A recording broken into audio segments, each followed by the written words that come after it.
हाहाकार मचा हुआ है। इन तस्वीरों के जरिए आप समझिए, जहां जॉर्डन के मुवफ़्फ़ाक़ साल्ट एयरबेस पर हमला हुआ, पूरा इलाका दहल उठा।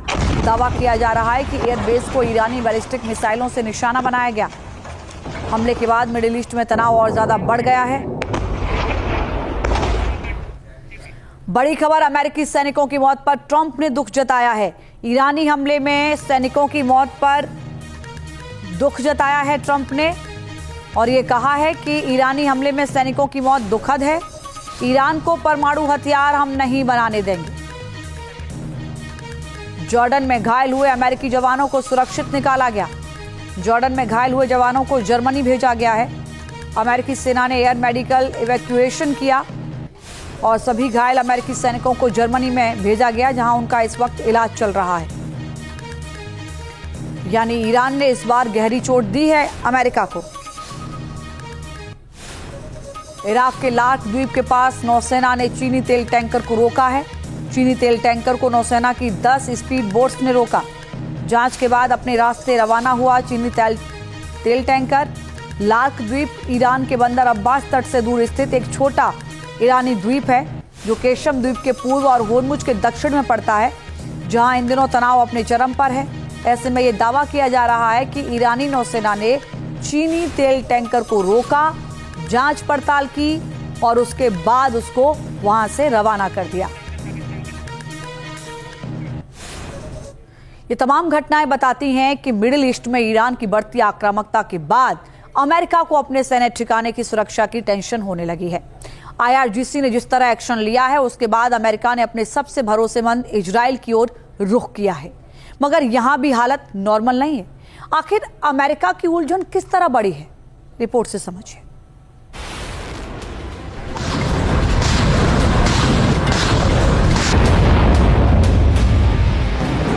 पश्चिम एशिया में अमेरिका के तमाम सैन्य बेस ईरान के टारगेट पर हैं और वो उन्हें धुआं कर रहा है।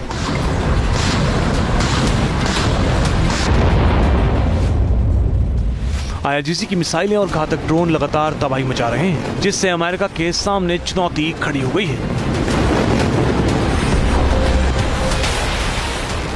सबसे बड़ी मुसीबत यह है कि हर हमले में अमेरिका को भारी नुकसान हो रहा है।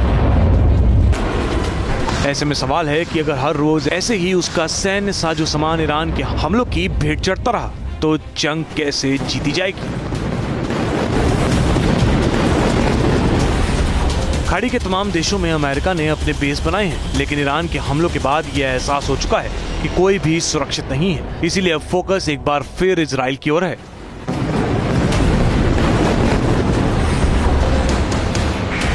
अमेरिका के दूसरे चरण में ईरान के दक्षिणी हिस्से और स्ट्रेट ऑफ हॉर्मुज के आसपास कई ठिकानों पर लगातार बमबारी की है। अब अमेरिकी राष्ट्रपति डोनाल्ड ट्रंप ईरान के पावर प्लांट्स के अलावा न्यूक्लियर फैसिलिटीज पर हमले का दायरा बढ़ाने पर विचार कर रहे हैं। इसके लिए रिफ्यूलिंग विमानों को इजराइल के बने गुरियान बेस भेजा गया है। ये रिफ्यूलिंग विमान फाइटर विमानों को हवा में ईंधन सप्लाई करते हैं, जिससे वो बिना लैंड किए लंबी दूरी तक हमला करके वापस लौट सके। इन विमानों को इजराइल भेजने का मकसद बेहद सोच समझकर किया गया है। अमेरिका की मिलिट्री लीडरशिप के मुताबिक मध्य पूर्व के दूसरे देशों में स्थित अमेरिकी सैन्य ठिकानों को ईरान के मिसाइल या ड्रोन हमले के लिहाज से बेहद संवेदनशील माना जाता है, जबकि इजराइल के बेन गुरियान इंटरनेशनल एयरपोर्ट को और रोमान एयरबेस का इंफ्रास्ट्रक्चर मजबूत और हवाई सुरक्षा प्रणाली के लिहाज से ज्यादा सुरक्षित है। इसीलिए अमेरिका इन विमानों को यहीं तैनात कर रहा है। दावा किया जा रहा है कि अमेरिका के रिफ्यूलिंग विमानों की नई खेप पहुंचने के बाद इजराइल में आंतरिक विवाद भी शुरू हो गया है।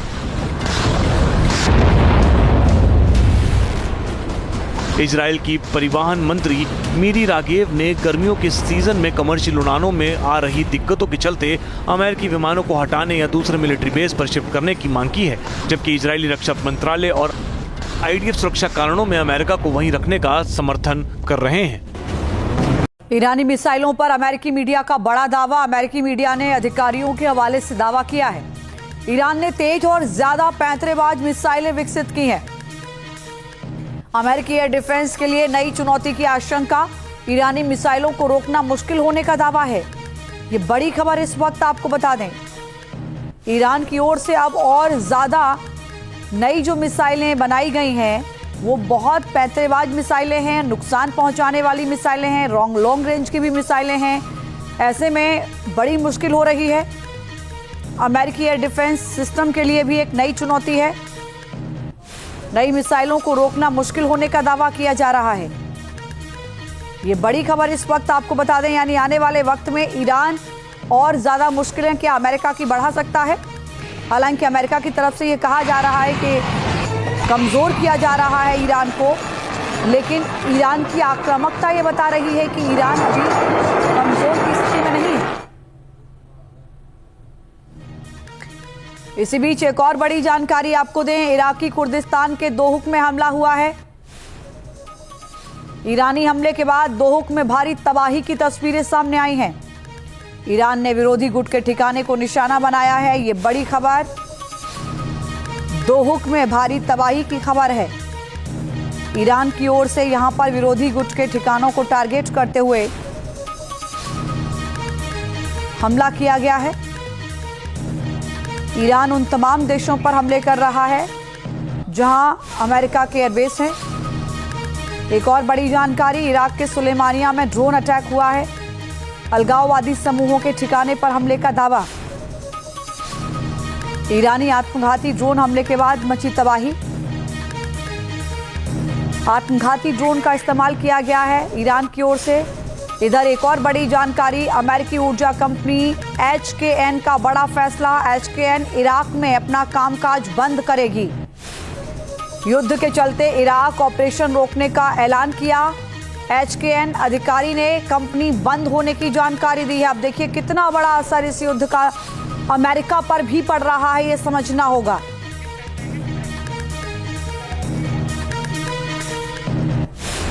अमेरिका ने ईरान में सिविलियन इंफ्रास्ट्रक्चर को टारगेट किया है और इसके बाद तेहरान का जो गुस्सा है वो 7वें आसमान पर है। खास तौर पर चाबहार में हुए हमले ने संकट को बढ़ा दिया है। ऐसे में ईरान की ओर से जोरदार पलटवार की आशंका अब और बढ़ गई। ये दावा किया जा रहा है कि ईरान अब खाड़ी के देशों में मौजूद अमेरिका के अहम ठिकानों पर घातक प्रहार कर सकता है। यूएई के जेबेल अली पोर्ट पर ईरान हमला कर सकता है। जेबेल अली सैन्य लिहाज से अमेरिका के बाहर यूएस नेवी की ओर से सबसे ज्यादा इस्तेमाल किए जाने वाला बंदरगाह है। बहरीन के मीना सलमान पोर्ट अमेरिकी नेवी की 5th फ्लीट का मुख्यालय है। यहां ईरान लगातार हमले कर रहा है, मगर अब भी ताकत के साथ तबाही मचाए जाने की आशंका और ज्यादा बढ़ गई। कुवैत का शुआइबा पोर्ट, जिसे ईरान के टारगेट लिस्ट में माना जा रहा है, ये पोर्ट मिडिल ईस्ट में अमेरिका के ग्राउंड लॉजिस्टिक्स और भारी सैन्य साजो सामान के परिवहन के लिए सबसे महत्वपूर्ण माना जाता है। कतर का हमाद पोर्ट भी अमेरिका के लिए रणनीतिक और लॉजिस्टिक्स के लिहाज से बेहद महत्वपूर्ण है। कतर में अमेरिका की बहुत बड़ी सैन्य मौजूदगी है और उस मौजूदगी को सुचारू रूप से चलाने में हमाद पोर्ट एक बैक इन लाइफलाइन की तरह यहां काम करता है। और सऊदी अरब के किंग फहद इंडस्ट्रियल पोर्ट को अमेरिका लॉजिस्टिक्स और रीसप्लाई हब के तौर पर इस्तेमाल करता है। ऐसे में अगर ईरान ने यहां हमला किया तो जंग में यूएस फोर्स के लिए चुनौतियां बहुत ज्यादा बढ़ जाएंगी। बड़ी खबर आपको बता दें, अमेरिका ईरान में भीषण वार पलटवार फिर से शुरू हो गया। जॉर्डन में मुवफ्फाक साल्टी एयरबेस पर हमले का वीडियो आया है। एयरबेस पर ईरानी बैलिस्टिक मिसाइल से हमले का दावा किया गया है। जॉर्डन में ईरान के हमले से अमेरिका को भारी नुकसान हुआ है। ईरान के हमले में 2 यूएस सैनिकों की मौत की खबर है। अब आप सोचिए कि कितना बड़ा नुकसान पहुंचाया है उसने। 2 यूएस सैनिकों की मौत की खबर। जॉर्डन में हमले के बाद से 1 यूएस सैनिक के लापता होने की भी खबर है। जॉर्डन में ईरान के जो हमले हुए उसके बाद वहां पर कैसे